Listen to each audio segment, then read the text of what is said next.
അപ്പോൾ ഇന്ന് ബാഗൊക്കെ പാക്ക് ചെയ്ത് നമ്മൾ കല്യാണത്തിന് വേണ്ടി പോവാട്ടാ. അപ്പോൾ എറണാകുളത്താണ് കല്യാണം. അപ്പോൾ തലേ ദിവസം പോവാനായിട്ട് ഇറങ്ങണതാട്ടാ ഞങ്ങൾ.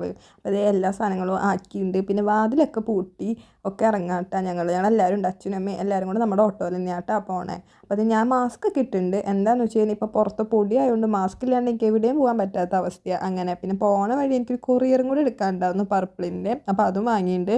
പിന്നെ അവിടെ ചെന്നത് ഫസ്റ്റ് പരിപാടി ഞങ്ങൾ മൈലാഞ്ചി ഇടായിരിക്കുമായിരുന്നു. ഇത് കുറേ കൊല്ലമായി എൻ്റെ അറിവിൽ ഞാൻ മൈലാഞ്ചി ഒക്കെ ഇട്ടിട്ട് ഇപ്പോൾ എന്തോ ഒരു പൂതി തോന്നിയിട്ട് കണ്ണന് ഇട്ടുന്നതാട്ടാ. പിന്നെ അവിടെ ചുള്ളത്തിയിട്ട് റെഡി ആവുന്നുണ്ട് വൈകിട്ടത്തെ പരിപാടിക്ക് വേണ്ടി. പിന്നെ ഞങ്ങളും ഡ്രസ്സൊക്കെ ചേഞ്ച് ചെയ്തു. ഇതാട്ടാ എൻ്റെ ഡ്രസ്സ്. എനിക്ക് കാണുന്നുണ്ടോയെന്ന് അറിയില്ല, ലൈറ്റ് കുറവായതുകൊണ്ട്. അപ്പോൾ ഇത് ഞാൻ കഴിഞ്ഞ ദിവസം കോഴിക്കോട് പോകുമ്പോൾ വ്ളോഗ് ഇട്ടുണ്ടായില്ലേ, അവിടെ നിന്ന് എടുത്തിട്ടുണ്ടായതാട്ടാ ഈ സ്കേർട്ട്. പിന്നെ അത് കഴിഞ്ഞ് ഇവിടെ കുട്ടിപ്പട്ടാളത്തിന് കുറച്ച് ഡാൻസ് പരിപാടികളൊക്കെ ഉണ്ടായിരുന്നു. പിന്നെ നമ്മൾ ആ പരിപാടികളൊക്കെ കണ്ടിരുന്നു. അത് കഴിഞ്ഞ് നമ്മുടെ ചേട്ടനൊപ്പം നമ്മളത് ഫോട്ടോയും കാര്യങ്ങളൊക്കെ എടുത്തിട്ടുണ്ട്. അപ്പോൾ ബാക്കി കല്യാണ വിശേഷമൊക്കെ അടുത്ത വീഡിയോയിൽ ഇടാട്ടോ. വീഡിയോ ഇഷ്ടമെങ്കിൽ ലൈക്ക് ചെയ്യുക, ചാനൽ സബ്സ്ക്രൈബ് ചെയ്യാൻ മറക്കരുത്. Bye friends.